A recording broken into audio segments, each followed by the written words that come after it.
The ancient Chinese had super ships that were way ahead of their time. Floating mega fortresses, 600 feet long, capable of carrying 2,000 troops. Catapults that flung red-hot cannonballs. High-tech underwater mines, capable of wrecking holes in any ship. Many believe the ancient Chinese naval engineers were so advanced that they built ships large and strong enough to cross the Pacific Ocean and discover America 71 years before Columbus. The Ancient Discoveries team is investigating Chinese super ships.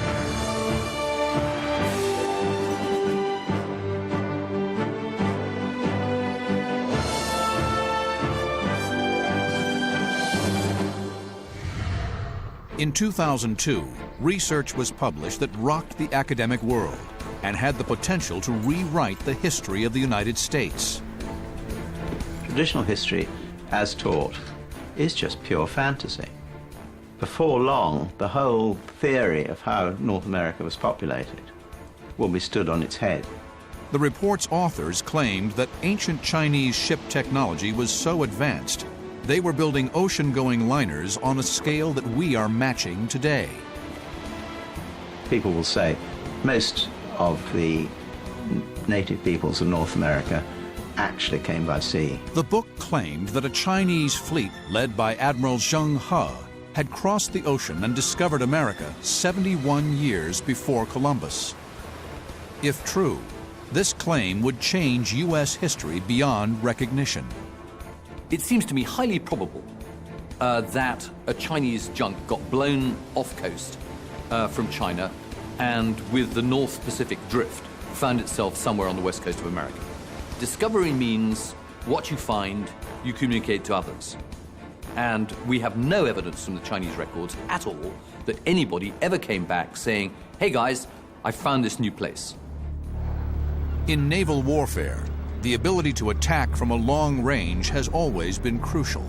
Today's battle wagons have ship-to-ship missiles to engage enemy vessels before they get too close. The closer warring ships are to each other, the more vulnerable they are to attack. It turns out the ancient Chinese understood this and had their own long-distance ballistics. There's evidence of catapults being used in China from very early date, 4th to the 3rd century BC. There were already some in existence, and these were gradually developed into a whole range of weapons. The only thing that really made them obsolete was the use of gunpowder, which was coming in by the sort of 11th and 12th centuries. Richard Windley has built a model of this machine. What we have here today is my reconstruction of a Chinese catapult. The particular one we've got here is called the Zhuangfeng, or whirlwind catapult. There was a whole range of sizes of catapults. What we have today is really the little baby of the range. This is about 12 feet high, but they went up to absolutely massive devices, and some of the records explain that there were between 80 and 100 men pulling some of these things. So massive projectiles could be fired. The catapult was a versatile projectile delivery system. They were quite prepared to throw human heads back at the enemy, and they threw explosive devices, incendiary devices. The effectiveness of this catapult lay in its lightweight design. There were traction, which meant that they were pulled by men, and on the back end would be the projectile.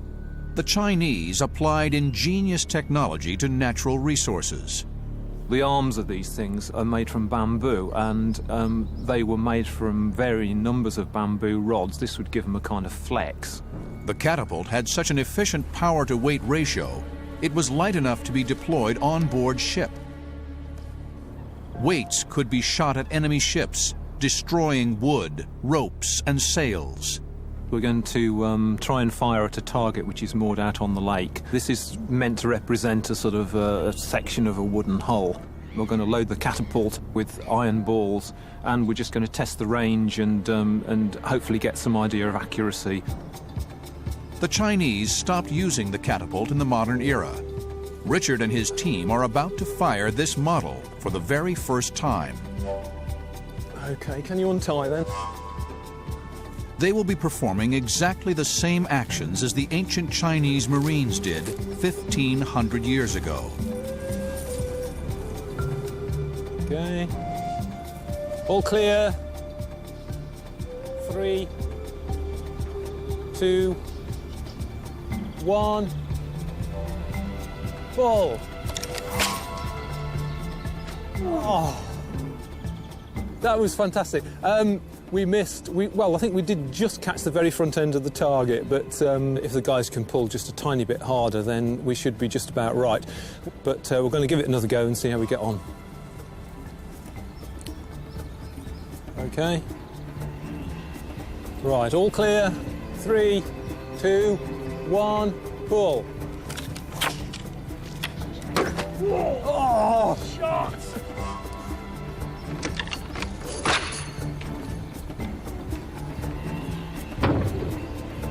We finally hit it. That's quite good going. Obviously, the different projectiles are going to need different ranges, are going to need different amounts of pull. So the whole thing is hugely complex. But the fact that we can hit it, I think, is testament to the design of the machine. The Chinese weren't just launching cannonballs. There are little-known references to something even more insidious. Ancient texts speak of the ability to launch molten fireballs. Where Westerners in the 18th century are superheating their round shot for the damage it will do to a wooden deck, the Chinese are doing the same thing. They're superheating metal projectiles. In an ancient forge, historian and blacksmith Hector Cole is investigating the evidence. I think the possibility of them firing hot projectiles, yes, you can. You need a pretty advanced technology to get the metal molten and get it quickly onto your throwing device before it solidifies. So you're not going to have molten metal flying through the air, you're going to have solidified metal flying through the air. Hector has built a career reconstructing ancient weapons, using only ancient forging techniques.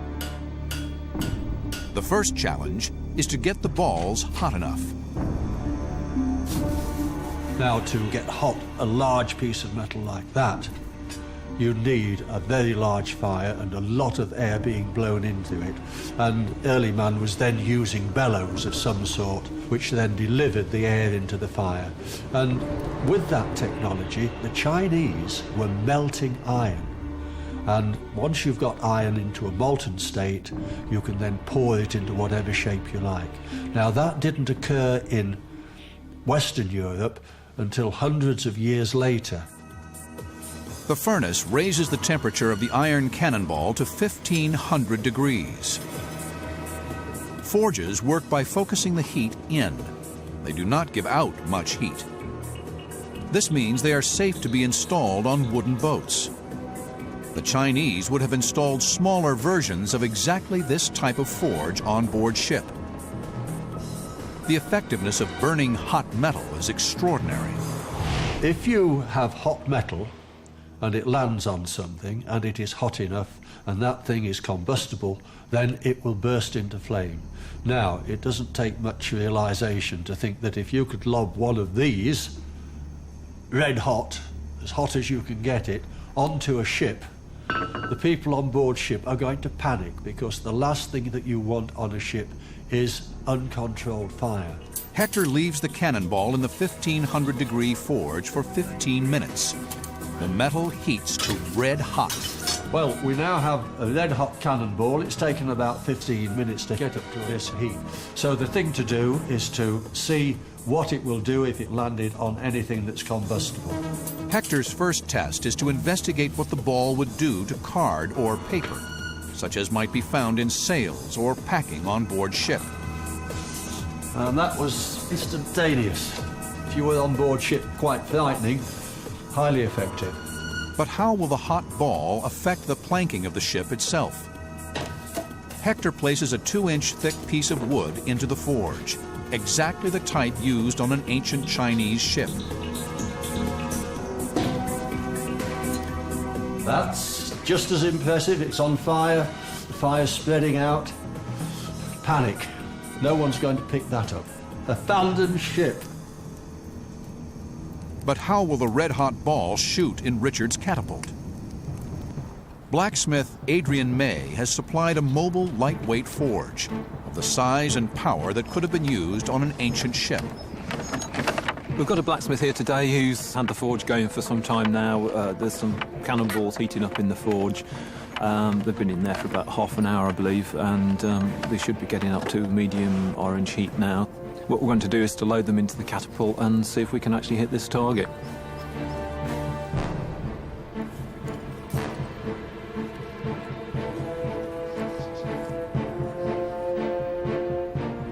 All clear. 3, 2, 1, pull. The ball is still hot as it flies through the air. The only part of the process the ancient Marines would have had to perfect was their aim. But some ships were simply too big to destroy. The Chinese built some of the largest and strangest looking ships in the entire ancient world. China is a gigantic nation. It covers 3,700,000 square miles. And most of this country is covered in rivers. From an early date, naval warfare in China developed in a different direction from the way it had in the West. There were very few overseas opponents who needed to be reached by what we would call a blue water navy. The main waterways on which Chinese navies operated were the great rivers. To police and control these waterways of some 20,000 miles, the ancient Chinese developed a full fleet of technologically advanced river ships. Already by the time of the Han Dynasty, there were multiple hulled warships floating on China's rivers. And in 285 AD, the ultimate example of this was created for the campaign against the Kingdom of Wu. They developed one of the largest battle cruisers of the ancient world. The ship was designed as a moving castle. Rather than march an army into hostile territory and have to build a fortress under fire or in the absence of natural timber, all they had to do was bring this ship down the river. They then had a stronghold in enemy territory from which to launch attacks. It was said to have been 600 feet on each side. This enormous warship was built on the upper Yangtze River and was floated down to the Kingdom of Wu to act as a sort of floating fortress. Chinese ship design adapted the technologies and devices they already had and created ancient floating Death Stars. The issue is primarily about soldiers coming to a patch of water and realizing they're not going to be able to get anywhere with their military campaign unless they get afloat. There is no record of whether these ships were a military success, but the shock and awe value of seeing one coming to your country would have gone a long way to winning the psychological battle. For the development of floating mobile fortresses became intrinsic to Chinese riverine war tactics. Throughout Chinese naval warfare history, you get these references to what are called luochuan, or tower ships. What you would have built as a standard child's castle, if you like, on the land to attack or defend. They built one of those and set it afloat. And therefore you got these tower ships, which were literally floating forts. In 584 AD, the emperor commissioned the military genius Yang Su to build a tower ship 5 stories high and equipped with what we think was an entirely new weapon for the time, a striking arm. In Chinese river combat, opposing tower ships basically bashed each other's brains out. The luochuan were designed literally to come alongside each other. There was no long-distance artillery. You couldn't stand off and bombard the guy next door. The whole object of it was like galley warfare. You lay alongside, and at that point you did the maximum damage to the opposition that you could in the shortest possible time. You did it first of all with your close quarters weapons, like huge arms with big weights on the end. You smashed into their deck to open them up, and then with the grapples pulling them hard alongside, you then rush your soldiery across into there, and then testosterone-filled males would bash each other to bits. To defend their sailors against attack, the ancient Chinese shipbuilders created a new type of design. By 418 AD, we start to hear of paddle wheel warships. First of all, the people operating the paddles were entirely enclosed within the hull and protected from missiles. Another advantage was that they were more manoeuvrable than ships propelled by sails or oars, because they could be steered simply by stopping the wheels on one side. And this entirely new invention terrorised its opponents because it seemed to move without any visible means of propulsion, as if, as they said at the time, it was propelled by spirits. Seeing the success of the paddle ships in action, the Chinese continued to develop and enhance the design. The first paddle wheel ships were propelled by a single wheel on either side, but as time went on, they got larger and larger and the number of wheels increased, up to as many as 23 or even 32. 1400 years after their invention, these paddle wheel ships were still being used by the Chinese in the Opium Wars against the British in the 1840s. As in all ship innovation in China, inspiration came from dry land. That the Chinese invented paddle wheels is actually fascinating because it means that somebody did a brilliant piece of lateral thinking. They would have looked at, for example, the standard Chinese system of watering a field, where a river flows past a paddle wheel and makes it raise water into a field. And somebody worked out, oh, well, gosh, if we did that the other way around, where we rotated the paddle wheel, we would make the river go along. And they put it on the side of a ship, and they worked out how to propel it by getting men to run on treadles. Innovation pushed the boundaries of technology to the limit. This is a Song Dynasty warship. It was obviously designed to mine or torpedo an enemy ship. At the front here, you can see nails, and the ship is propelled as fast as 4 oarsmen can push it into the side of another wooden vessel. The nails smack in, making the front of the boat immovable, and then they lit all these fuses and promptly retired by pulling the pins out in the middle of the boat and went that way. And they hope they can paddle us away fast enough before this goes bang.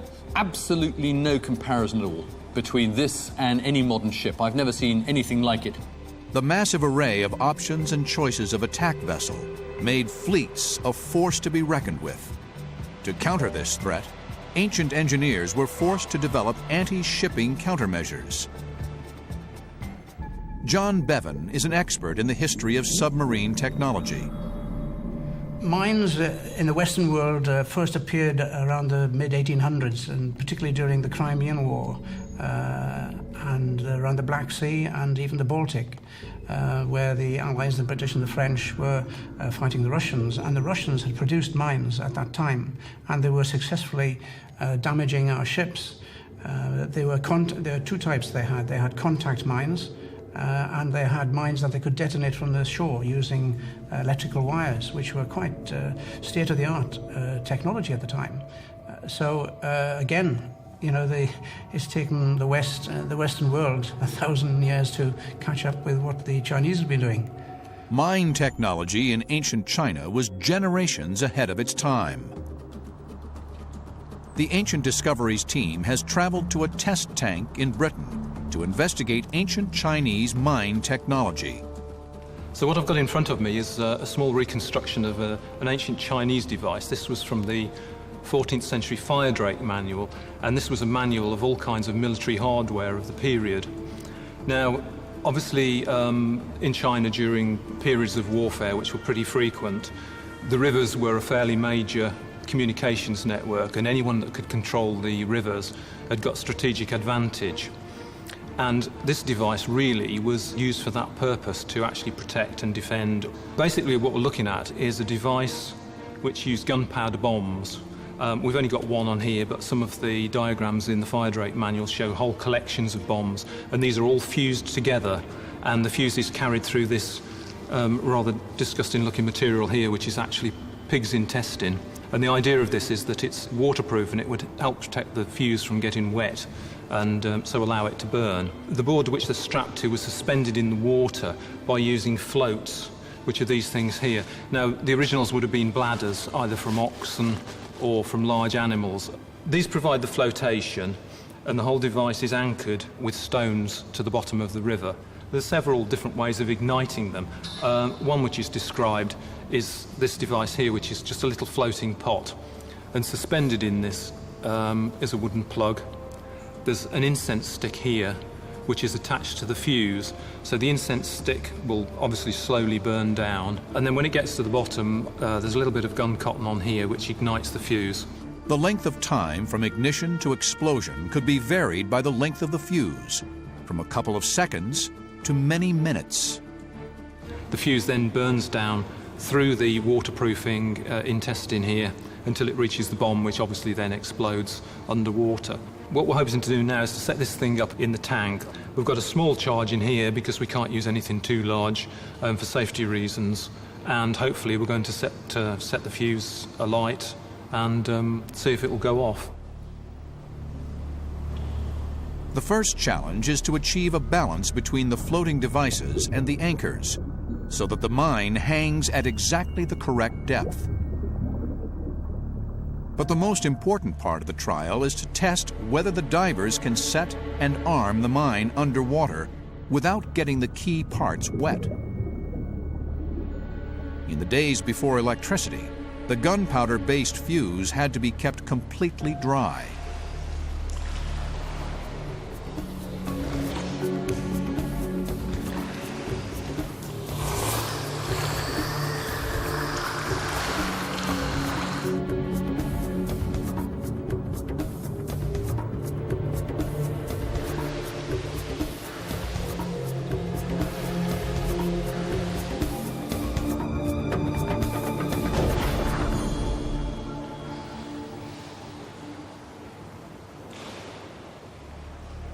Well, that was really interesting, bearing in mind that there was one charge which was less than an ounce of powder.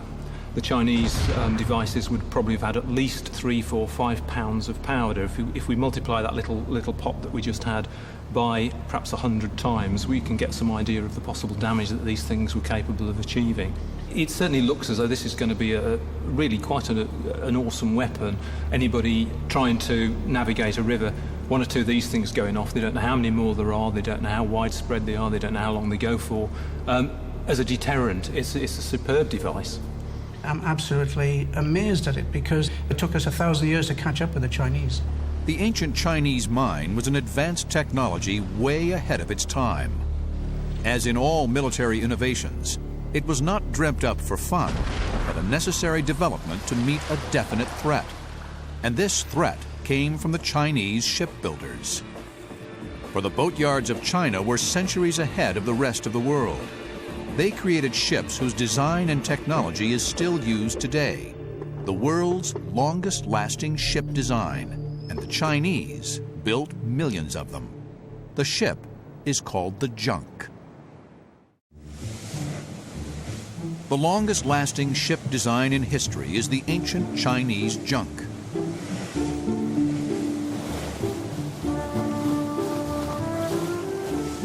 In hull construction, for example, China is not terribly well endowed with high-quality shipbuilding timber. So the Chinese came up with a very simple answer. As opposed to using thousands of trees in order to build a hull, they created an internal division system in order to create a shape of a hull with a minimum use of timber. So you create an extremely light, extremely strong hull using very few trees. It's brilliant. The craft was flat-bottomed.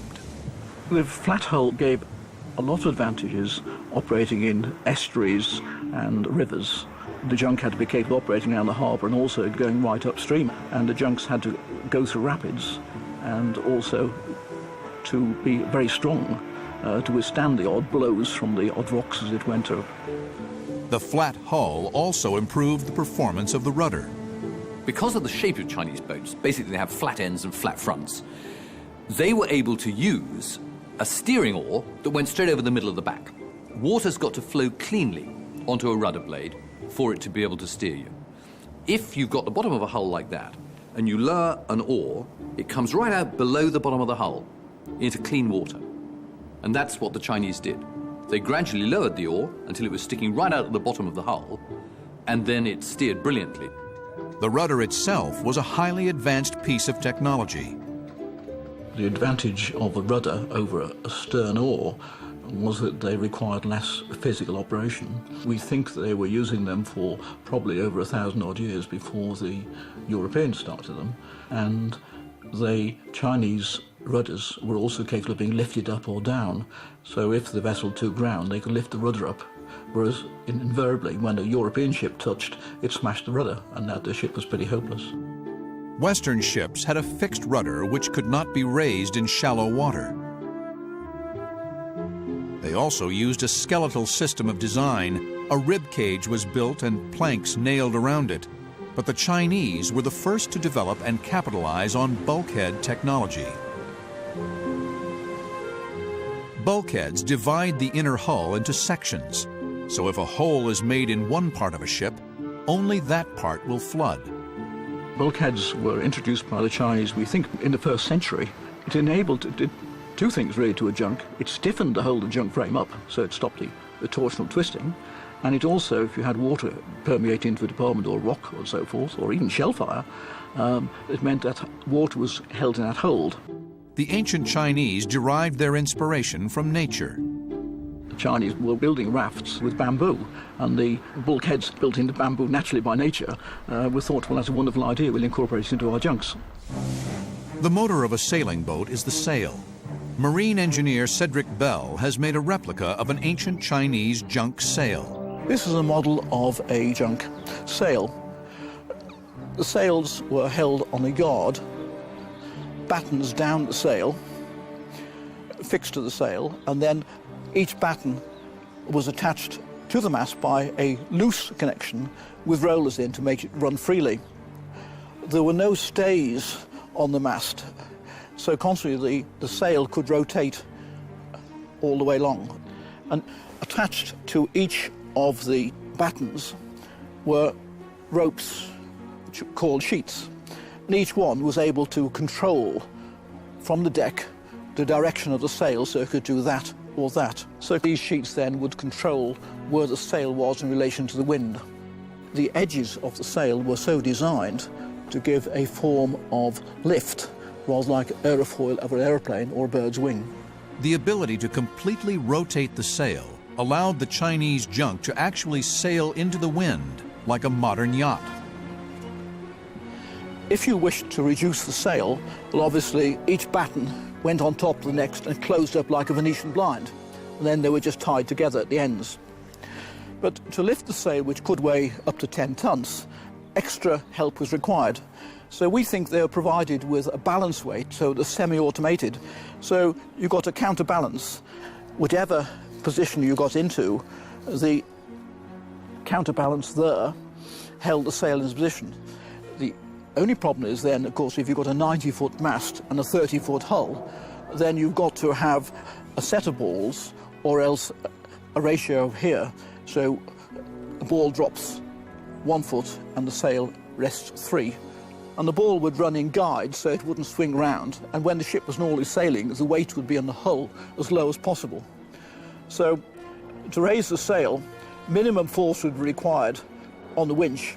Obviously, when the sails got wet, a little bit more effort was required, but conversely, when the sail was retracted to its lowest level, less power would be required. The junk, the technological king of ancient shipbuilding,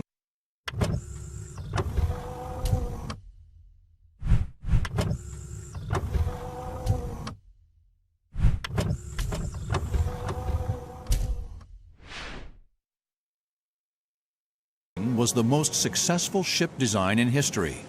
The design could be applied to junks of all sizes, from smaller river craft to massive ocean-going liners. In 1421, a fleet of these massive ocean-going junks was built, called the Treasure Fleet. Some of the boats in the fleet were the size of a football field. Ancient Chinese mariners used them to complete huge voyages. Some people believe that they actually crossed the Pacific in junks like this one and discovered America. The theory is made even more amazing because some believe the ancient Chinese made their voyage of discovery 71 years before Columbus. In 2002, this man, Gavin Menzies, developed a theory that became a best-selling book. The book and the theory is called 1421. The ideas proposed in this book have caused controversy around the world. Any researchers who wanted to verify what 1421 is all about would have to find an unequivocally Chinese-built hull. Gavin claims to have decoded ancient Chinese texts and maps and discovered new evidence in China and around the world that proves that the ancient Chinese were the first to discover America. 71 years before Columbus made his historic voyage. The Chinese had a very long history of seafaring, which we've only just recently discovered. And one can say the DNA of the indigenous people of North America does not in any way reflect the Bering Straits theory about how America was populated. Gavin believes that on the 8th of March, 1421, a huge armada known as the Treasure Fleet left China under the command of Admiral Zheng He. Its mission was to explore the entire world and bring back treasure both in the form of gold and jewels as well as in knowledge to the emperor. The fleet was massive. Literally thousands of ships set off. Some of these fleets got lost, got wrecked, landed up in America or wherever, and never came home. If the fleet, or part of it, landed in America, this would have massive implications for the history of the nation. Traditional history, as taught, is just pure fantasy. Before long, the whole theory of how North America was populated will be stood on its head. The trail begins in China. China's maritime past is one of the most glorious chapters because it's unique. It approached all kinds of problems in its own way, unrelated to anybody else's, usually much earlier than anybody else. The first question is whether the Chinese could have built boats big enough to complete the voyage. To help solve the mystery, a replica of the Zheng He treasure ship has been constructed.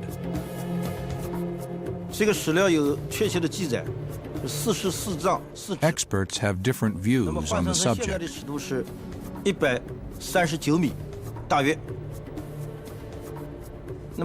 But we believe that the original treasure ships commanded by Zheng He were up to 450 feet long, judging by excavated items.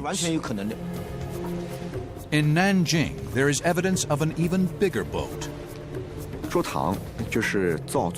We found 3 huge rudders at the dry dock on the same site. This shows the scale of the ships built there. It also shows that 3 ships were maintained there at the same time. Gavin Menzies believes that these boats had the potential to reach America. Here, the search is on for the hard evidence. A lot of marine engineers have, I think, quite reasonably argued these ships are so enormous, I mean, they're bigger than a football pitch, that they just couldn't have survived in a sea. They would have broken up. Cedric Bell, who's a distinguished marine engineer, has found that the hulls were stiffened by pouring in concrete. So they prevented hogging and sagging by pouring in man-made concrete right at the base of the hull all the way along the ship. So that stiffened them both laterally and longitudinally. This is a piece of the concrete which I took out of the Chinese treasure ship at Meraki. The concrete, which was made from volcanic dust, was cast into the hull. Firstly, the hull was coated with rice adhesive. This might sound strange that using rice, but the Great Wall of China used rice mortar, which is strong and durable. And the purpose of the adhesive was to make sure there was an intimate bond between the concrete and the hull, prevent water being held there and corrosion. On this actual piece, this side was against the hull, and you can actually see traces of the grains of the rice adhesive. There are many in the academic community who believe Gavin and his supporters have got it completely wrong. Professor Stephen Davis agrees that the Chinese were the first people in America, but not that they discovered it. Discovery is a tricky thing. Obviously, the Chinese ancestors discovered America because they walked there. Almost every Native American comes from the same basic peoples who populated the eastern part of the Eurasian continent. So in one sense, yeah, they discovered America. Then we come to the whole concept of discovery. Discovery means what you find, you communicate to others. And we have no evidence from the Chinese records at all that anybody ever came back saying, hey guys, I found this new place. Hard evidence is needed to solve this debate. Oh gosh, I mean, if they find a junk wherever it's supposed that Zheng He went, and they can carbon date it accurately in an attested laboratory, the independence, etc., of which is unimpeachable, wow. Over 6,000 miles away on the Oregon coast, the 1421 team believes they have found this evidence. Today, a team led by Dave Kottner will drill into the dunes near Newport, Oregon.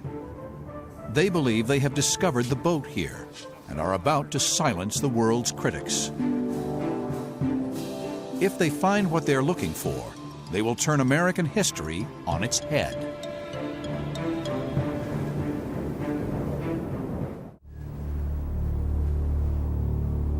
On the North Oregon coast, Dave Kottner believes he has discovered evidence that the ancient Chinese discovered America decades before Columbus made his famous voyage.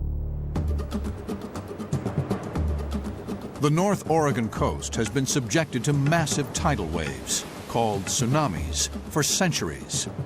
In 1421, a huge tidal wave hit these beaches. Astronomers tell us that back about that time, a giant meteorite struck the Earth just south of New Zealand and blew a 25-kilometer hole in the ocean floor and created a 700-foot, if you can imagine, tsunami.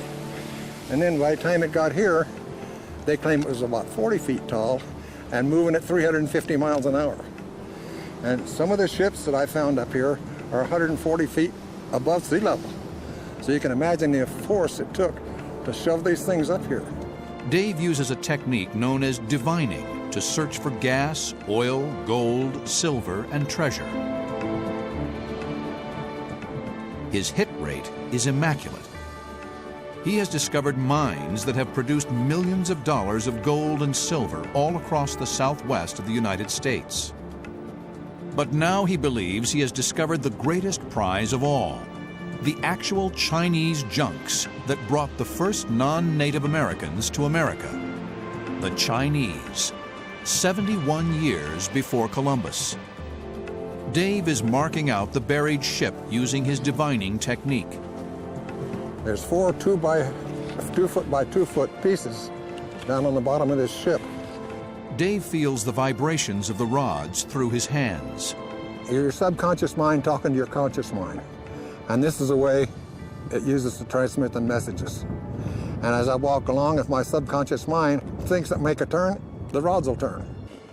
So what we're going to do right now is we're going to dig, the water level right here is 6 foot below the sand. We're going to dig down to the water level, drop a pump into it, and use that to help us put a casing down into it till we hit the wood. Dave calls in his digging and construction crew. Y'all think you might need some help? Maybe.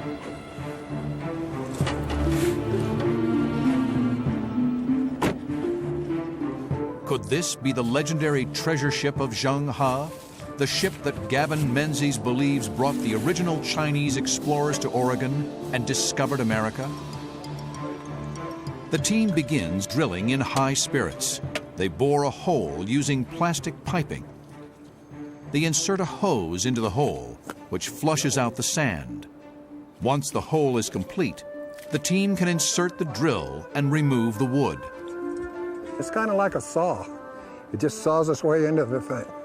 And it's got carbide tips, and carbide is tougher than anything we'll ever hit there. You can look through it just like looking down a gun barrel. Is Dave getting closer to the boat that discovered America?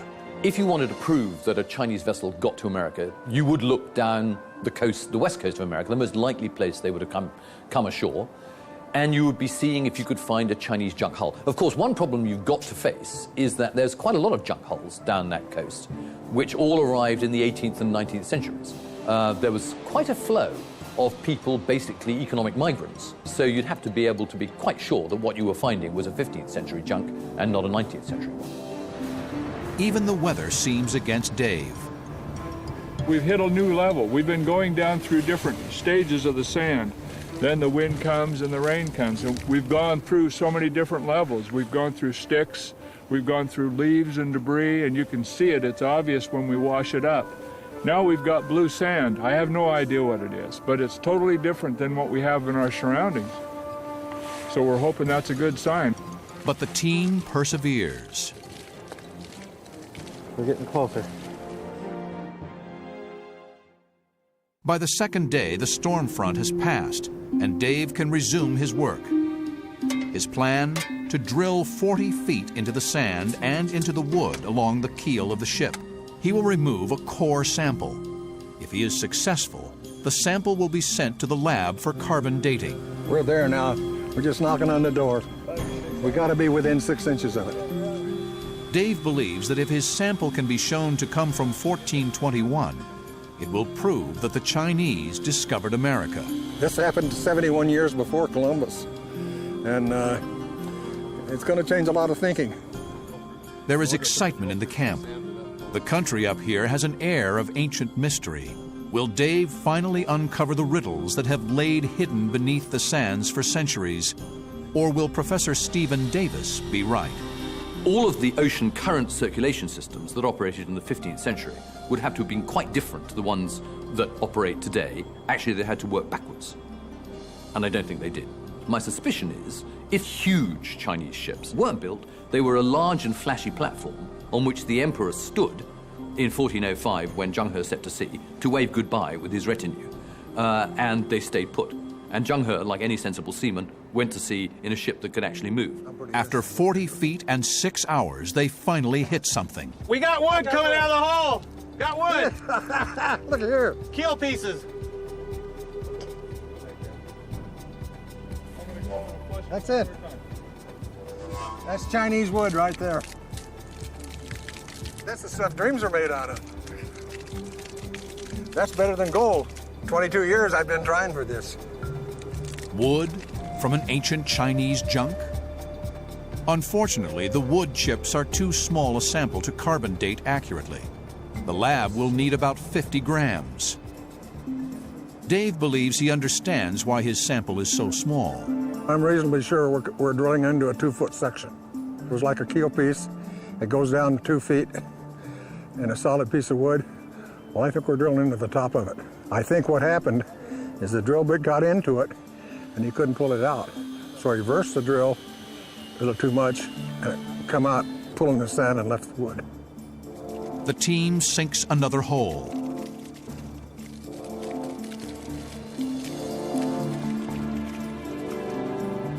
After another 6 hours, the team is bewildered. It's a mystery to us why we're not, whether we're off in our depth, and we're not sure if we're off in our width.